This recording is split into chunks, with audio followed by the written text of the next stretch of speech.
5 is, what do you do? This is asking, what's your job? This is the most common way to ask what someone's job is. What do you do? What do you do? What do you do?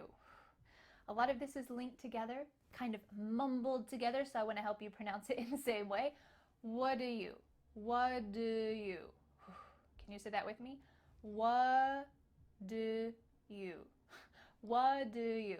The T in what is cut out, and instead it's replaced by the word do, which is linked together. What do you do? Notice my lips aren't really moving much here. What do you do? What do you do? Inside my mouth, my tongue is moving, but on the outside, what do you do?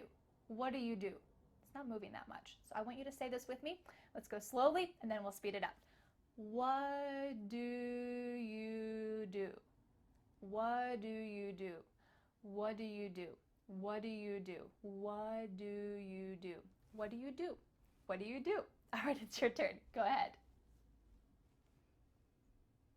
Excellent work. Let's go on to the next one. The 6th sentence is, I'm a designer. I work for the marketing department.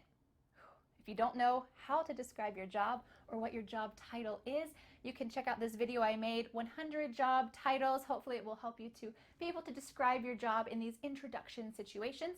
You could say, I'm a designer. I work for, we're using that same pronunciation again, F-E-R. I work for the marketing department. Make sure that if you use this reduction for, you're speaking a little bit quickly. You're linking things together. If you said, I work for the, it's a little bit weird. You need to link it together if you're going to use that reduction, because the point of a reduction is to reduce your speech to make it faster. So let's say that together. I'm a designer. I work for the marketing department. I work for the marketing department. You can link those two words together. Work for the marketing department. I work for the marketing department. I'm a designer. I work for the marketing department. All right, it's your turn. Go ahead. Great work. Let's go to the next one. The 7th introduction is for when you have a mutual friend. Let's imagine that you're walking down the street and you see your friend James, and James is walking with someone else and he introduces that person to you. So you start to have a conversation with that person. You could ask them, so how do you know James?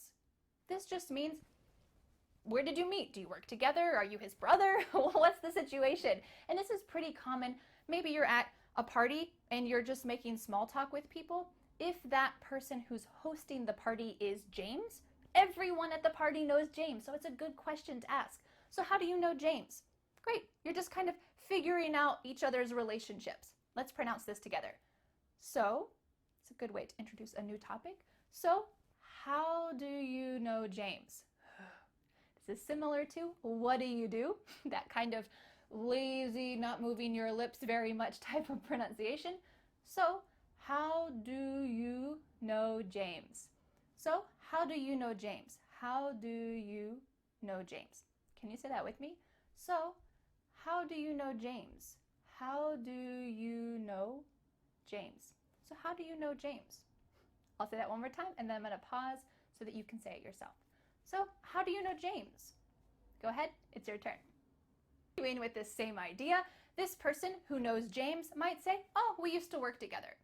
We used to work together. Used to often gets reduced to used to. We used to work together. We used to work together. Let's break down this sentence. We used to work. This is a lovely word. It has an O, but it sounds like W-E-R-K. Work together. Together. It almost sounds like T-A. Together. Together. We used to work together.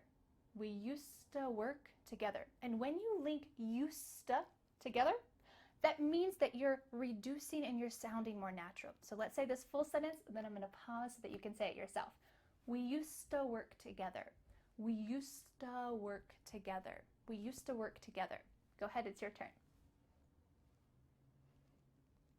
Excellent work. Let's go to the next one.